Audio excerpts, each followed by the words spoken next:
In the AWS Developers Podcast, we're talking about serverless this week with AWS Serverless hero, Yan Cui.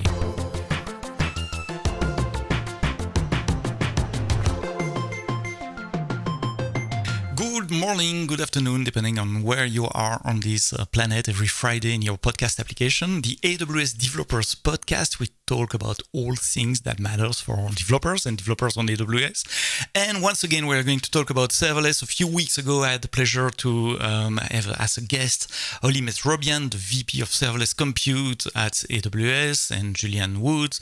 I wanted to take another point of view in the serverless community as well, and I invite Yan Cui. You are serverless hero, you are developer advocate at Lumigo. You're also independent consultant working a lot with customer developing serverless project. You're based in the Netherlands. Yan, thank you so much for being here in this podcast. According to you, because you are not tied to AWS messaging, what is serverless? Hey, Sebastian, thanks for having me here. Yeah, to me, serverless really means about building applications that we're using technologies that where I don't have to worry about infrastructure, configuring them, setting them up, patching them, and ideally I don't have to pay for them if I'm not using them, which is a really important aspect that sometimes I guess gets lost in some of the nuances because if you have to pay for, say, some resources, even when you're not using them, then it becomes harder for you to create multiple environments during development or during deployment or during testing, so that you end up getting pushed into sharing resources. And you see that a lot with things like RDS clusters. For example, if someone was to want to develop a new feature and you got multiple developers all working on the same time, one of the really powerful paradigms that I guess practices that has evolved with serverless is that I can create a new branch to start working on a feature, and I can deploy that to a temporary environment just for the duration of this feature. And I can have lots of people all working on different features, and they will be running their own environment. So there's no competition in terms of who can deploy to the dev account, so that you can test out your changes.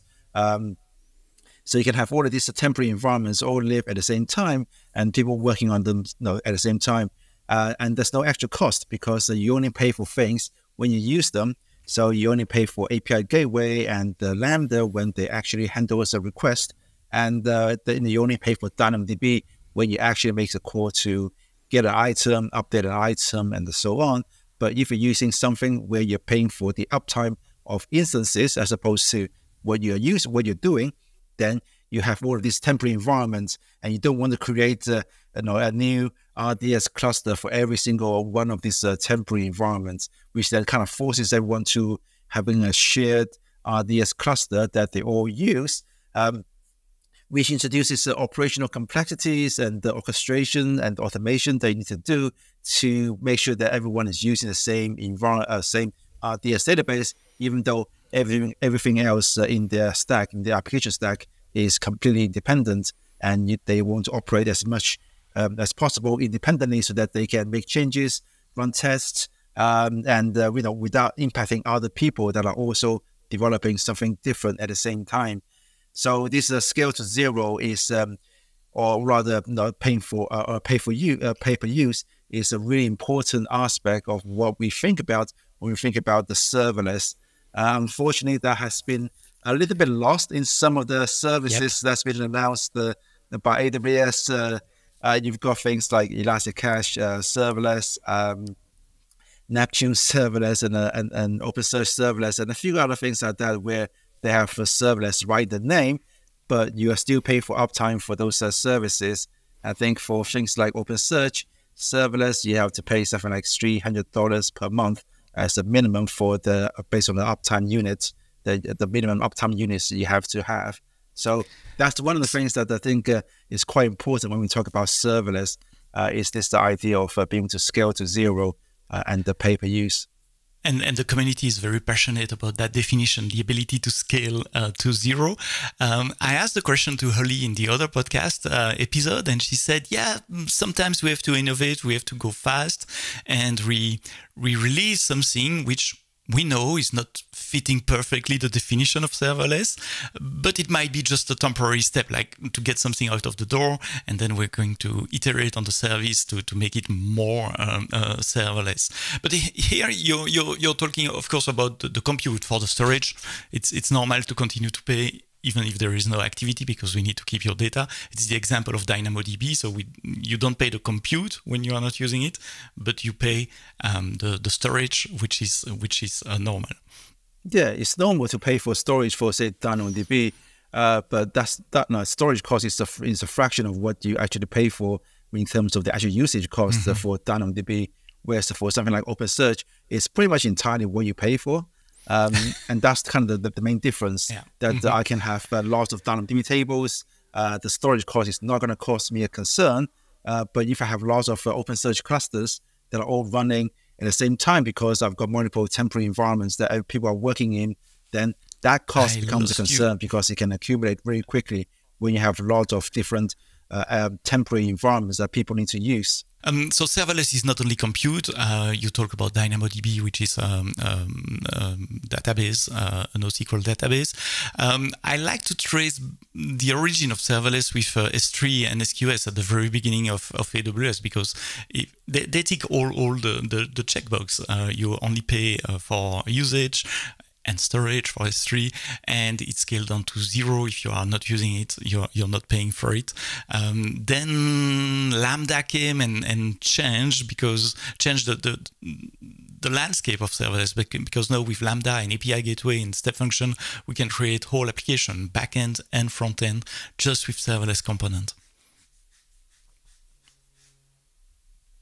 Yeah, that's correct. Based on the definition that we have for serverless, and at least the way that we like to think about serverless as a community, SQS, S3, DynamoDB, all of these services are serverless because there's no infrastructure management, there's no configuring and patching the underlying machines that runs the service, and you don't pay for those machines either. You're paying for using the service, calling a queue to get an item, to put an item, and so on. And yeah, Lambda was a big game changer because having all of those small building blocks is one thing, but you can't build entire applications out of it. You need something to run your code. And one of the things that I spent many years, I started working with AWS in 2009. Back then, everything EC2, and then as containers came around, and I spent quite a bit of time doing containerization, and moving things from EC2 to containers, with Elastic Beanstalk, and then later with ECS as well. But all that time, I was probably spending about 70% of my time just dealing with the infrastructure aspect, because I was working in small teams. We don't have a dedicated DevOps team that look after the infrastructure. So, as the backend developer, I have to do everything myself, which means, every now and then patching the machine images. We've, revisit our launch configuration to see if the scaling threshold still makes sense. Checking metrics and setting up alerts for when the machines are having problem, replacing them, and occasionally you need to just reboot the machine because there's some problem on the instance level. Or when you've got the long-running services, you often tend to get memory fragmentation and memory leak and other kind of problems that are really quite hard to debug. And I remember, back in the day, we used to have this application that just had a slow memory leak. It would show up after about 2 weeks. So we had this automated process to just reboot the server. Shut down the server. And I think this is probably something that a lot of people are familiar with, because that is a really common problem that when you have long-running services, that you have some small machine level issues like memory leaks and memory fragmentation that makes your application gradually less performant over time. And those problems are usually quite hard to detect and fix as well. And so, when Lambda came around, that became a complete new compute framework for me to build application around. And I was able to I guess, leave much of what I was doing before by hand in terms of managing and patching the infrastructure to AWS.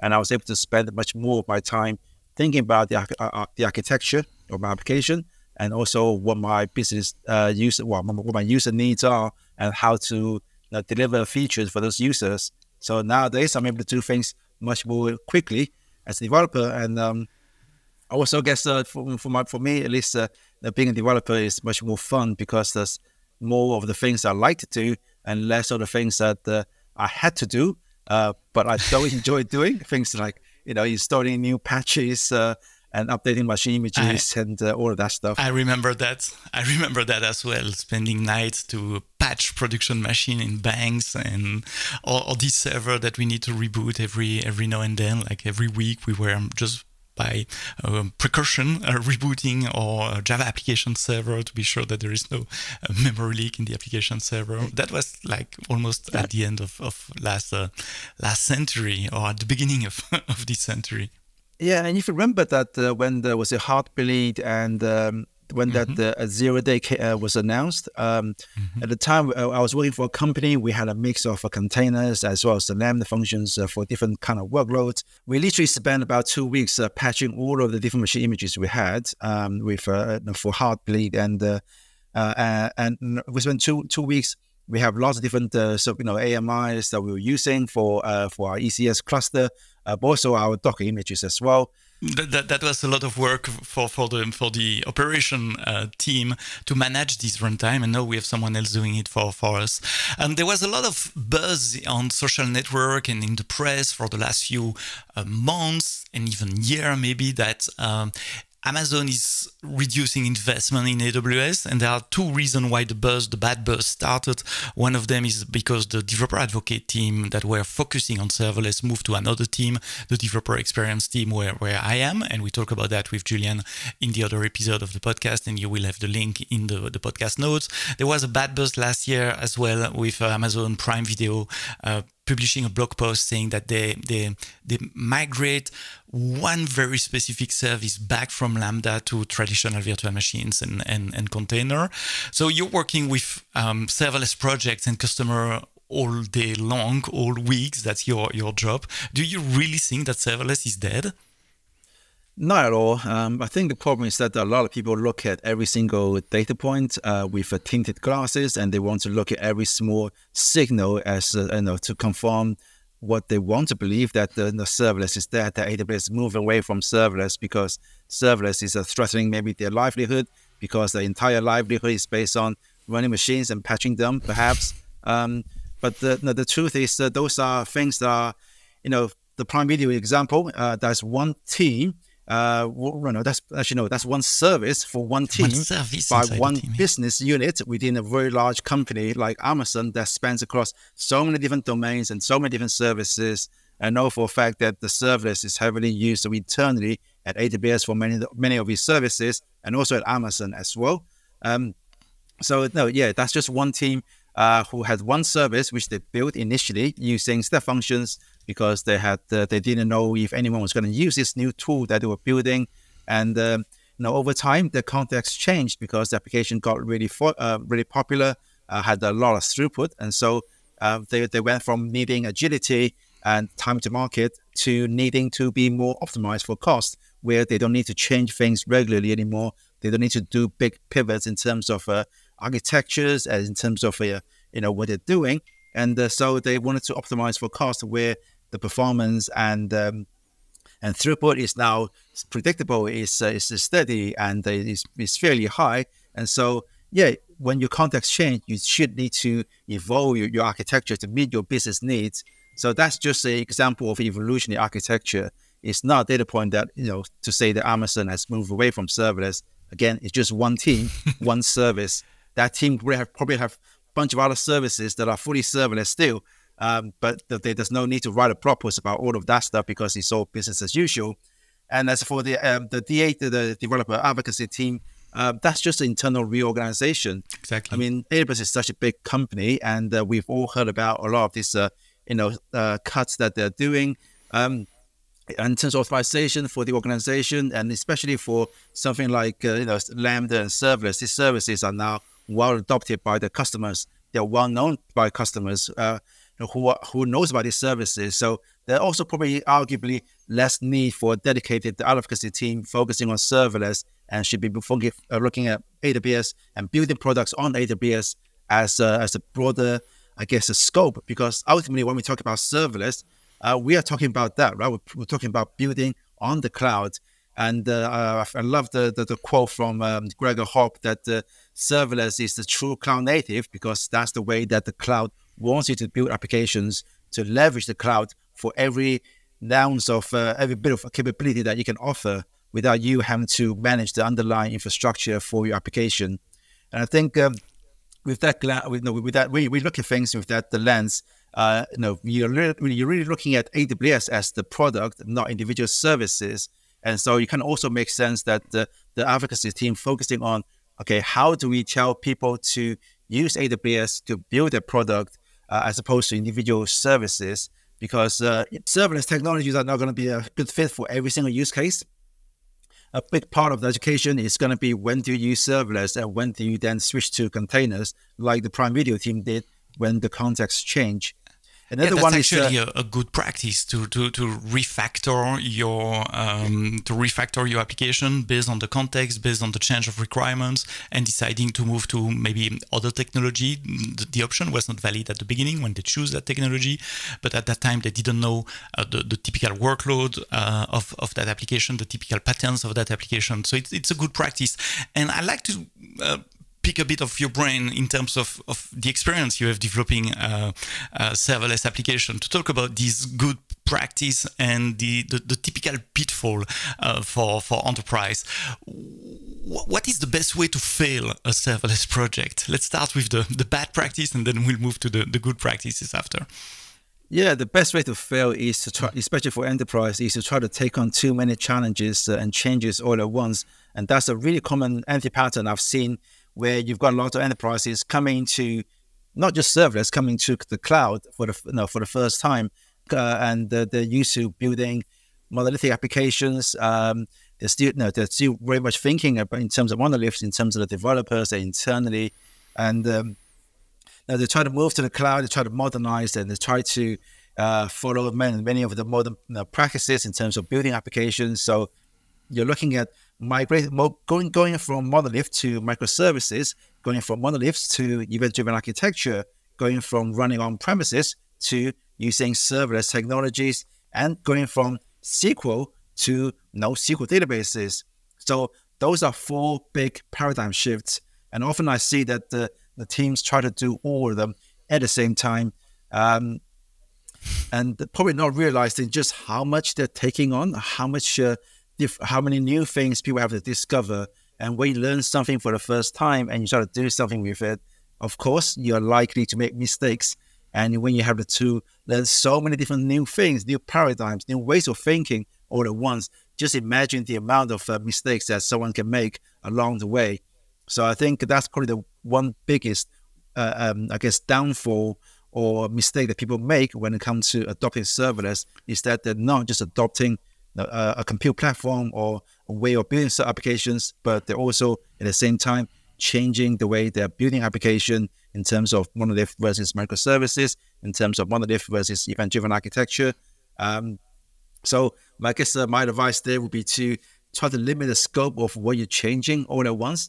Maybe limit it to at least one, maybe at most one or two big things at once. So if you're going from monolith to serverless, then maybe think about looking at ways like using Lambda web adapter or something like that allows you to take as much as possible your existing application and try to run it inside Lambda, so you get some of the operational and the deployment benefits and scaling benefits and security benefits, but without having to re-architect and rewrite large parts of your application at the same time.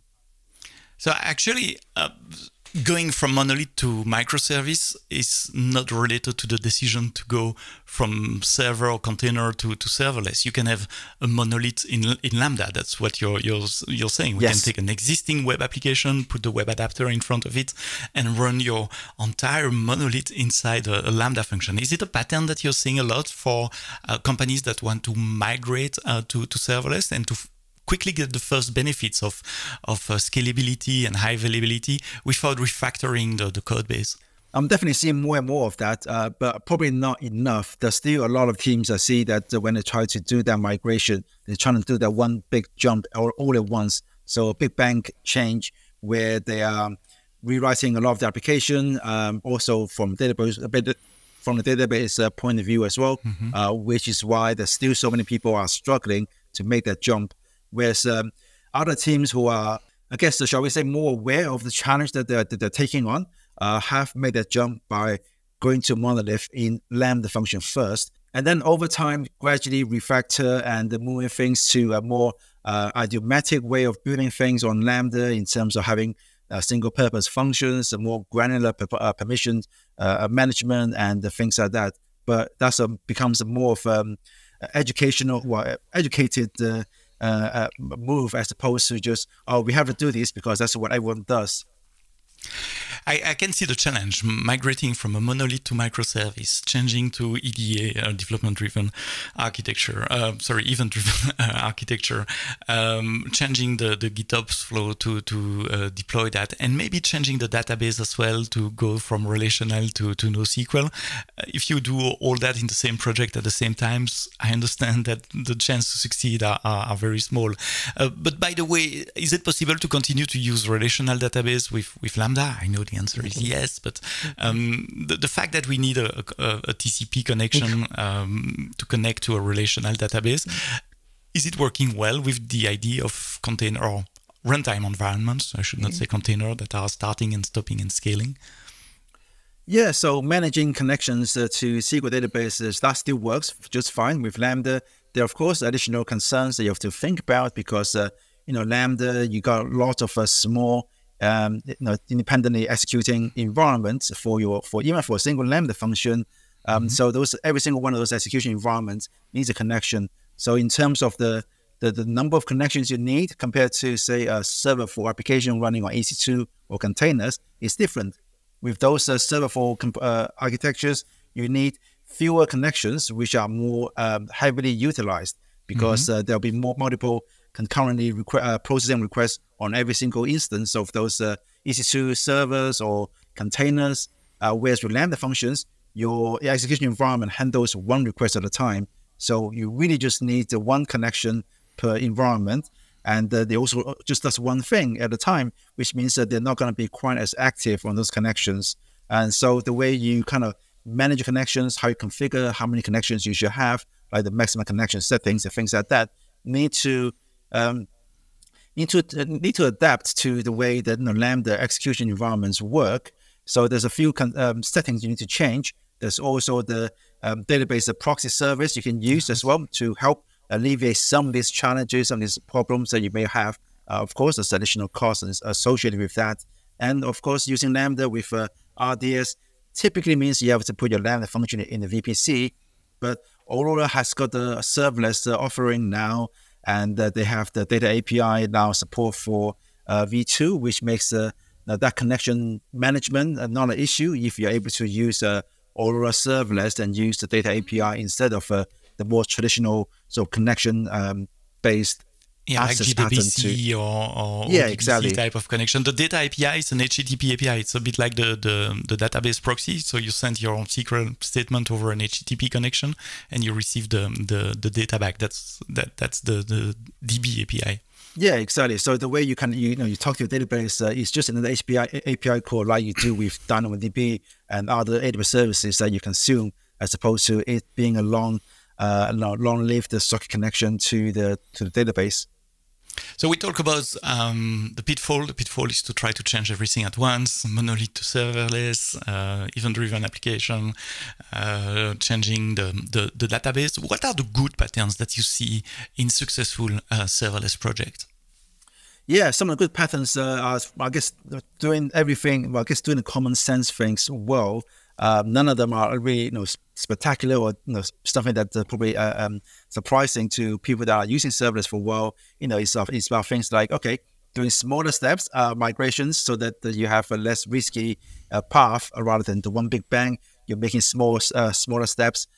You may be changing, like we said, putting your existing application in the Lambda using web adapter, and then gradually over time you refactor, and over time you change the database, and you start to introduce small elements of event-driven architecture design. So thinking about your events, thinking about your access patterns, thinking about your domains, so that you start to split your application into different services. Each one owns their own domain, have their own database, and so on. And thinking about how the messages are getting exchanged between them. And so start doing things like, event storming exercises to work out what are events that we need, which are domain events, which are integration events, and then really start thinking about how to build and scale your event-driven architecture. And then also, think as part of that, also you're thinking more about your observability. So that okay, when something goes wrong, do I have the necessary data point to help me track the fact that performance latency has gone up or error rate has gone up, and can I then go and figure out, okay, what's the problem? Do I have an error in my Lambda function? And how can I, when the application starts to get more distributed, so we've got more services talking to services or more events being exchanged, can I track the problem along multiple Lambda functions along the same call chain that, one handles the one request, puts event, another picks up the event, do something, picks up the event, submits another event, and then something else happens later on. So are we thinking about the observability? What about the deployment? Are we doing something? Are our deployments all automated? Are there any sort of issues that we're having along the way? And also, do we have a good test coverage for our application so that we're able to catch as much as the problem during all the time? So when we're working on the application, as opposed to having to figure out things in production when they're running. So all of those things are just common sense things that you should be doing, and nothing new from what we've been doing all this time. But a lot of these teams are still new to some of these practices, especially when they're thinking entirely monolithically, and relying on being able to run up a container locally and put a breakpoint in your code, as opposed to thinking about how can I use the observability tools I have at my disposal to debug problems at runtime. That's two important points, the observability, the traceability, and the testings. Let's talk about both. Starting with the testing, what are the good approach to test a serverless application? Can we test it locally? Should we use something like local stack to emulate AWS API? What do you do in your large-scale project? Yeah, so for most of our projects, I use approach, I call it the remote testing. I didn't come up with the term. It's a term that other people also use for container development as well. So essentially, if I got the Lambda functions, I want to test the code, I can just write tests for the code, test the handler code, and I can execute that code locally, but have that code talk to the remote services as much as possible, as opposed to talking to mocks. So that would be, if you've got some business logic that you want to test entirely locally that doesn't talk to any other services, then I can write unit tests for those, and I do use mocks for those. But as most of my applications are fairly simple, they don't have a huge amount of business logic that's worth testing in isolation. So for most of my functions that are, handling a request, doing some data transformation, and then putting them somewhere else, saving a database, calling another API. Oftentimes, what I do, I would just write the test, execute the handler code, have it talk to the real DB table, and then at the end of that execution of the handler code, I would check is the data updated in DB correctly? So I would just run those tests, what I call remote tests, because they're running code locally that talk to remote services. So that's an approach I use often, and that works really well with the use of ephemeral or temporary environments, so that lots of people can execute these kind of tests at the same time, and they will be all running against their own environment, so there's no interference with other people who are working on the same code base but building different features. So that's one way that I often do. But then I also tend to have end-to-end tests. So if I'm building an API, I would then run those remote code, those unit and the remote code tests, make sure that my code is probably good. So get some confidence that my code is working, and then I deploy to my local, my temporary environment, and then run end-to-end tests to actually hit the API like the user would, when they talk using the front end, to make sure that everything from the API to the integration to Lambda functions, the permissions, IAM settings, everything's working exactly the way that it should. So those are the kind of things that I tend to do. There are certain things that are easier to do locally with local stack. For example, one of the things that the local stack has got now with V3 is this IAM enforcement thing, so that you can simulate IAM permissions. This becomes really useful for building or testing event-driven architectures, because when you've got, say, Event Bridge, and you're asking Event Bridge to deliver events to, say, SNS or SQS directly without going through a Lambda function, because that's something that we want to also do as well, that we use Lambda functions to transform data, not to just transport data, because a lot of things in AWS can call other services. You don't have to have a Lambda function just to make an API call to SNS or something like that. So as much as possible, I want to ask the AWS services to do the work for me to transport data from one place to another. So in that case, if there's an IAM permission issue with an Event Bridge that doesn't have the permission to write to SQS, it's going to fail, but it's really hard for me to actually figure out what the problem was. So this is where things like local stacks, IAM enforcement becomes really interesting, because I can then see in the console where I'm running local stack that, there's an error, there's an IAM permission error, and that's because I missed the SQS queue policy for this Event Bridge bus, for example. So there are certain things that local stack becomes useful, but it's not necessary in terms of having a good local development experience. You can do that without local stack. And even if you use local stack, you still have to have a deployment process, which is faster than CloudFormation, but it's not zero. You still have to wait. So in terms of feedback loop, I find the remote code testing is much faster in terms of having that feedback loop. But also, it's really easy to put a breakpoint in your code to be able to step through it line by line. And I think that's something that that we want, right? We want that local development experience to have to not have to wait for a deployment to be able to find out that, there's a one line of change, and that's why our code is breaking. We should be able to just execute the code locally as much as possible, and get that faster feedback loop. When the Lambda function use DynamoDB, I used to use in the past in another project the local version of DynamoDB as well. It's just a jar file that allows you to have the same API endpoint as the real DynamoDB, at least for the data part, and test fully locally, because I'm working in place without network connection, like in planes or a train where the connection is not always good. Sorry, I just want to also mention there as well that I've heard the argument before that we want to use mocks and local versions of these different services because we are traveling and whatnot. There's no internet connection.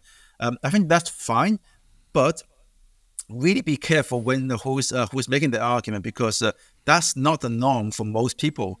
Even for me, I travel so many times a year on conferences, and I'm traveling on the airport, at the airport and on flights all the time. But that's still a small fraction of the time when I'm actually working. So don't optimize your workflow and how you develop applications on something that's probably represents 1 or 5% of your actual working hours. So optimize for the 95% of the time when you're working on a laptop in the office or at home with Wi-Fi connection.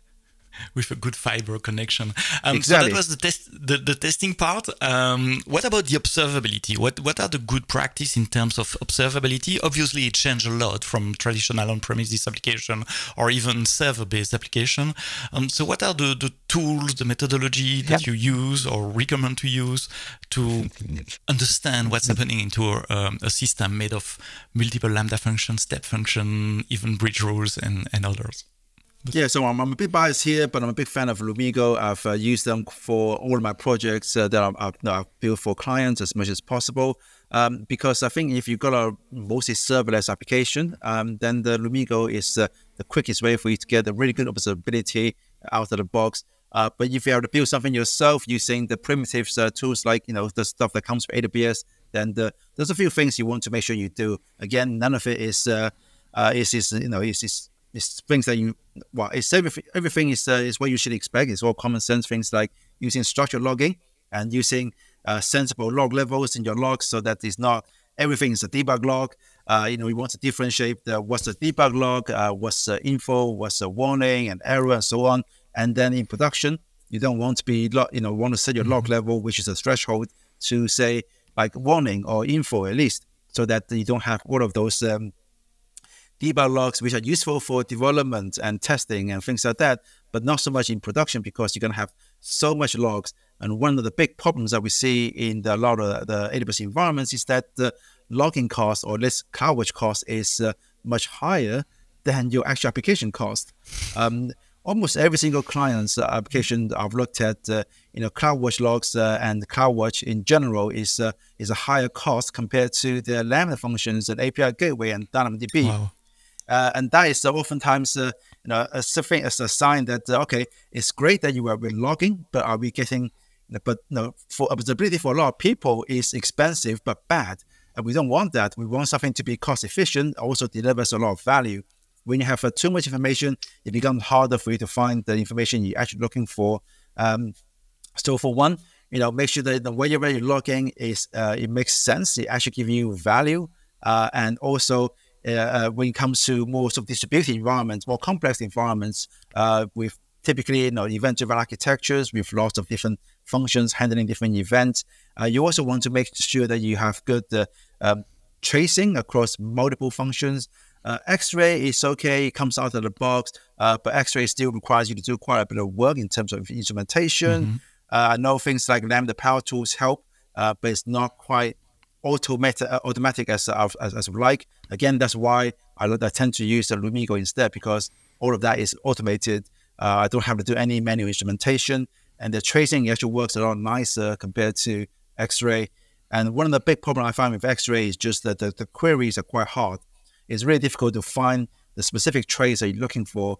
It's useful for discovering things I didn't know. For example, I've got the Lambda function that's got a high cold start, and that's why the entire transaction for some particular thing takes longer than I expect. I can stumble upon things like that, but if I know, okay, there was a particular transaction that was different, or someone complained about it, it's difficult for me to actually go to X-ray console and find that specific transaction. Partly because of the built-in sampling, but partly because you can only query things within a 6-hour window, and the query syntax is not particularly easy. I think it's something that I have to pretty much look up every single time that I need to go to the console and query something. I forget the syntax and I have to look it up again.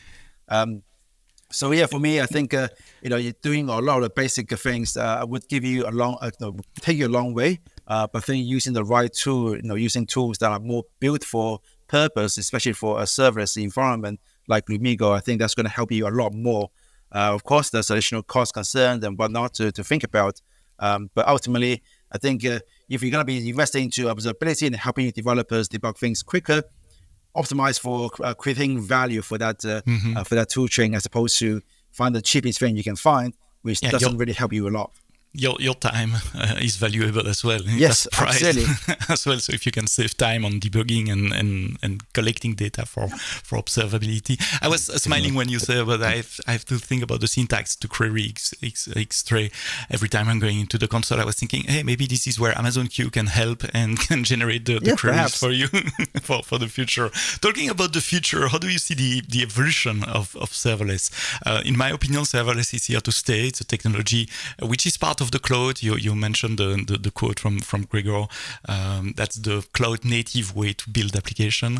How do you see what is missing? Where are we going in terms of an industry? Yeah, I think what I really like to see from services like Lambda specifically is that we still have this problem whereby Lambda is great in terms of when you're building something new or something that's not super high throughput, so that you have this ability to not worry about infrastructure and focus more on the business logic, and you get all the built-in auto scaling and all of that. But then once you hit a certain throughput, certain scale, it becomes less cost efficient. So people have to then at that point pivot to say running containers. And so I would love to see Lambda offering some kind of a high performance mode or whatever you want to call it, so that you can maybe something like introducing in-process concurrency, so that your individual Lambda execution environment becomes more like a container that can handle multiple requests. but AWS is doing a lot of the actual, packaging and the scaling and the things like that, or an orchestration and deployment for you, as opposed to the customer have to suddenly pivot and change the way they build and deploy the application. Lambda already supports container images as a way to package your function, but it doesn't run container services. So maybe instead of Lambda being good for a certain sort of level of throughput, make it so that there's a way for you to build high throughput applications on Lambda and have it be sort of competitive in terms of cost to running containers. Because ultimately, it's the same code, and it's just the deployment process of the way that we package and execute it is slightly different. Lambda already has this provision concurrency, but it's still one request per unit of concurrency. So a high throughput that becomes really expensive compared to running a Fargate instance or container in the instance in the ECS, where the same instance, the same execution environment with probably the same amount of memory that your Lambda function has, can handle multiple requests. So it becomes much more cost efficient to be able to process a large number of concurrent user requests with a smaller number of container instances that are running 24/7. So Lambda probably needs something that either make it easier for customers to make that transition, or to be able to continue to use Lambda as their business context changes, as their throughput goes up. And that would avoid the blog article from the Amazon Prime Video team. Yeah, exactly. We migrate back. So what you're saying is that Lambda is not cost effective when we start to have high throughput with very, how can I phrase that, with a lot of CPU time, with tasks that are taking a lot of time. If your Lambda function is running 100% of the time, up to 10-15 minutes, which is the maximum, then maybe cost-wise it would make more sense to move to a container, and that's the tipping point. That's the improvement point that we could provide. It's probably less about the long running time. The long running time is probably be more like for like ETL jobs, but I'm thinking more high throughput APIs, which are individual requests are still short. You're still talking about maybe a few seconds at the 95th percentile, but you have, say, 1,000 requests per second. Now on Lambda and API Gateway, that would be, with Lambda that means you're paying for every single request separately, and the fact that most of those requests are probably maybe 70-80% would be just idle time, because you're making API calls to DynamoDB, you're making calls to other services to get data. So your actual execution environment is probably idle for a big fraction of the execution time.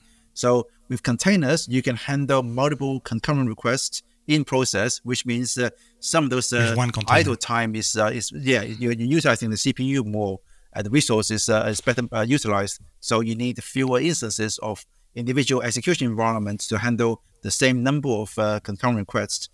So with Lambda, if you can have that, and we have seen in the past other function as a service offerings, things like Benaris and a few others who have tried this to give you the sort of Lambda programming model, but offers concurrent request handling in process. So they're able to then handle much higher throughput at the lower cost point. So we know it can be done. That would change the programming model as well, and developer would have to think differently about their code base because it doesn't have to change the program model. What I mean is right now I can write my Lambda code knowing that only one thread will execute it at a given time. I can have a shared global variable and things like that. This will not be true in the future you envision there. That's right. Yes. And also the way we talked about earlier in terms of database connection handling, we're kind of making an assumption that we only need one connection per execution environment. That will also not be true anymore. So there will be some small changes in terms of code, but it's not going to be rewrite the entire application, which is what you have to do if you want to pivot from Lambda to containers, right? Correct. Well, it doesn't have to be the entire application, depending on what level of modularity you have. If you're using, say, hexagonal architecture, you're probably better protected from those kind of pivots. But for a lot of teams, it means rewriting a big part of the application when they want to move from Lambda to containers, which again is something that the people are worried about when they think about, okay, should we use Lambda for this workload to begin with? Because what if later we need to migrate? That's going to be a big effort. So why not just start with containers to begin with? directly. Thank you, Yan, for this fascinating conversation inside the serverless land. We talk about is serverless really dead? And the answer is clearly no. We talk about a couple of the enterprise pitfall or architecture pitfall that you observe and the good patterns to adopt serverless. It's funny that you mentioned Gregor Hope and serverless is the cloud native way to develop things, because Gregor was sitting on your seat last week in this very same podcast, and we were talking about a bit of serverless, but also domain-driven development, DDD, with Gregor. And next week we'll have another guest, someone that you know as well. It's Luc van Tronken Good, and we talk about this application. We will talk about this application, awsnews.com, which is entirely based on serverless. So if you listen to that episode, you will have a real live application of something that starts very small and grew up to several hundreds of users right now. Thank you, Yan, for joining the AWS Developers Podcast. Thank you, for having listened this episode until the end. See you next week, Friday, in all your podcast application. But until then, go build.